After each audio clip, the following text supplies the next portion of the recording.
Episode 29, Personal Project Granularity.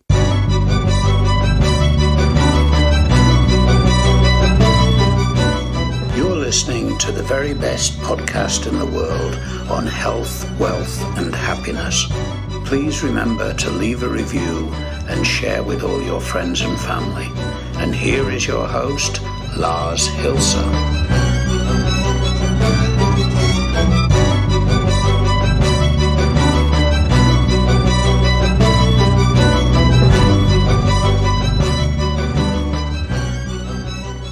Actually, here he is on the 29th episode, testing out the pop filter on the microphone with personal project granularity, and it seems to be working fucking swell.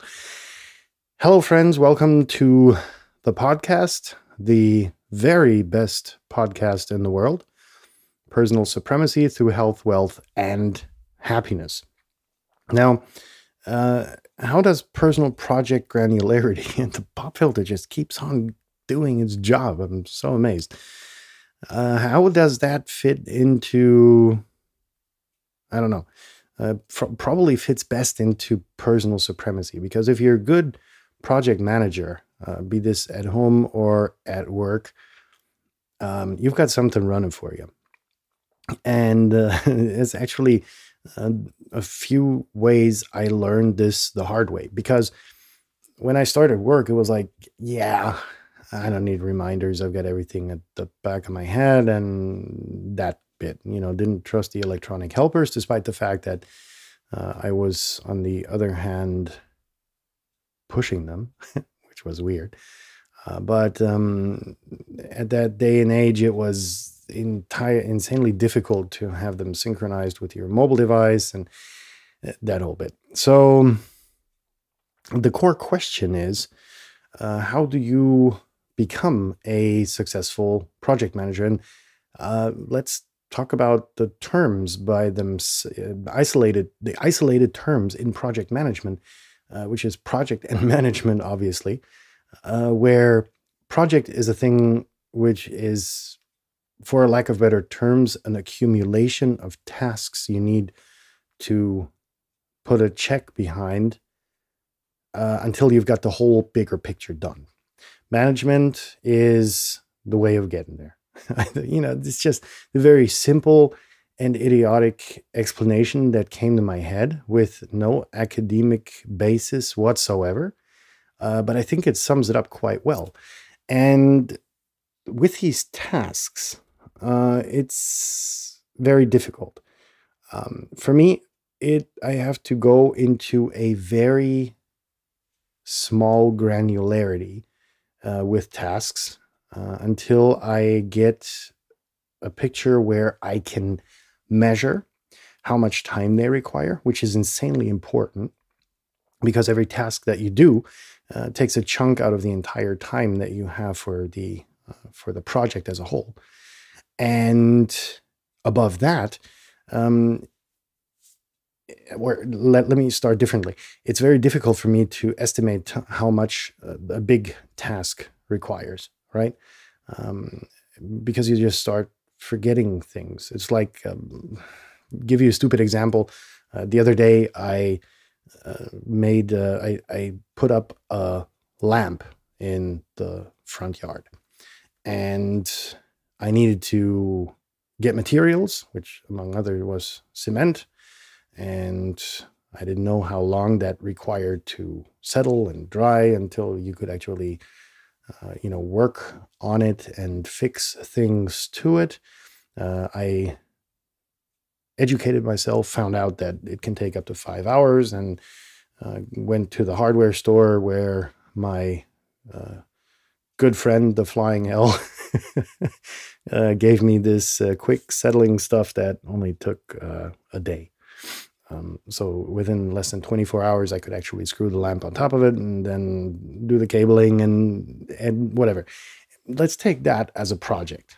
And there's a lot of tasks that go into it. You obviously need to order the lamp, you need to order light bulbs, you need to order and connect the cables. and you need to hook up the cables and you need to dig in the cable and whatnot.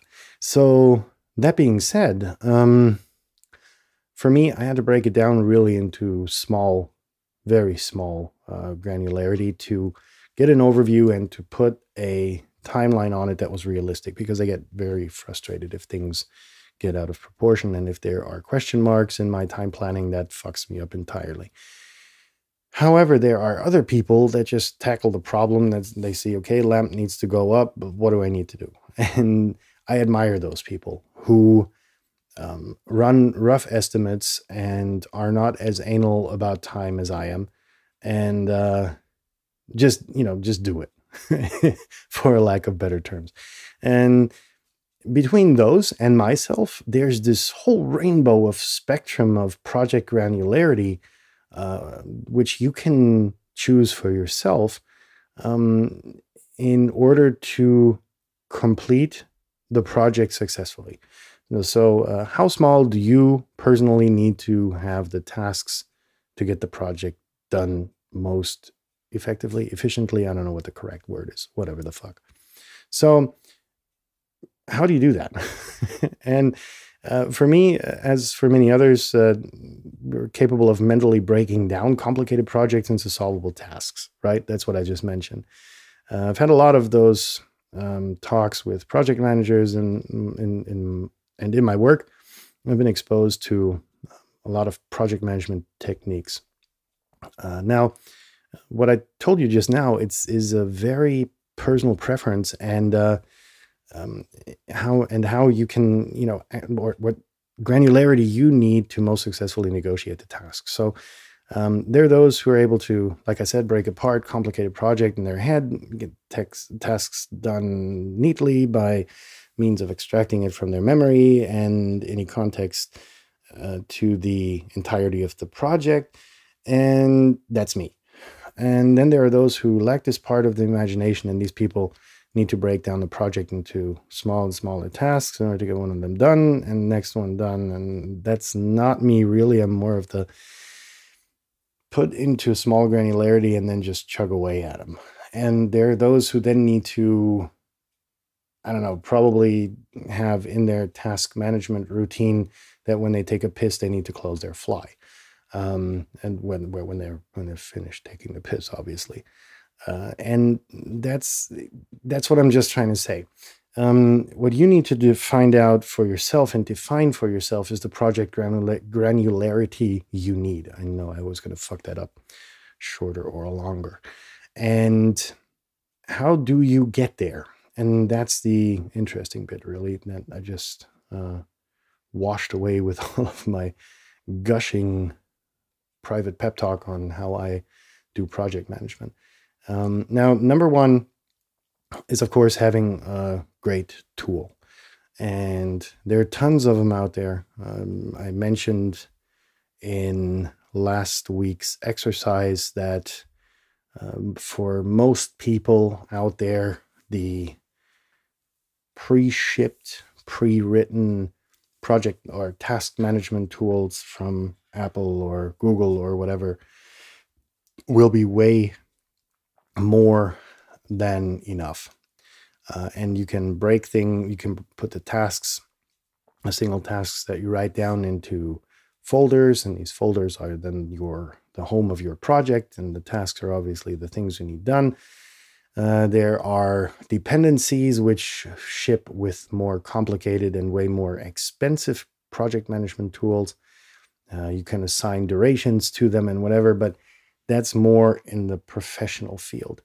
There's an excellent course that you can do, the degree, or, well, is it a degree? I don't know. It's like PMP, Project Management Professional. It's something I can advise to pretty much everyone, even the housewife, because you just learn ways and methods of how to break things down to make them achievable. Because, sorry, I have to take a short excursion here. For a lot of people, they have this project, they see this project, and they're killed by it because the magnitude just is too much for their brain to handle.